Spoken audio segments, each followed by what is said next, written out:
Hello everyone, welcome to Sanmarga classes. ಕ್ಷೇತ್ರ ಗಣಿತ ಅಧ್ಯಾಯದ 9ನೇ ಪ್ರಶ್ನೆಯನ್ನ ಗಮನಿಸಿ. ತ್ರಿಜ್ಯ ಆರ್ ಆಗಿರುವ ವೃತ್ತದ ವಿಸ್ತೀರ್ಣ ಕಂಡುಹಿಡಿಯುವ ಸೂತ್ರವು. ಆಯ್ಕೆ ಎ ಪೈ ಆರ್ ಸ್ಕ್ವೇರ್, ಆಯ್ಕೆ ಬಿ ಪೈ ಆರ್, ಆಯ್ಕೆ ಸಿ 2 ಪೈ ಆರ್, ಆಯ್ಕೆ D pi r divided by 2. So ಇಲ್ಲಿ ಒಂದು ವೃತ್ತದ ತ್ರಿಜ್ಯವು ಆರ್ ಆಗಿದ್ದರೆ ಸೊ ಅದರ ವಿಸ್ತೀರ್ಣ ಏನಾಗತ್ತೆ ಹೇಳಿ, ಪೈ ಆರ್ ಸ್ಕ್ವೇರ್ ಆಗತ್ತೆ.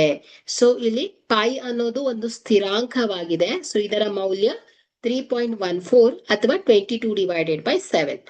ಸೊ ಇಲ್ಲಿ ಆರ್ ಅನ್ನೋದು ವೃತ್ತದ ತ್ರಿಜ್ಯ ಆಗತ್ತೆ. ಸೊ ಎ ಏನ್ ಹೇಳಿ, ವಿಸ್ತೀರ್ಣ. ಓಕೆ, ಹಾಗಾದ್ರೆ ಕೊಟ್ಟಿರುವಂತಹ ಆಯ್ಕೆಯಲ್ಲಿ ಎ ಸರಿಯಾದ ಆಯ್ಕೆ ಆಗತ್ತೆ. Thank you.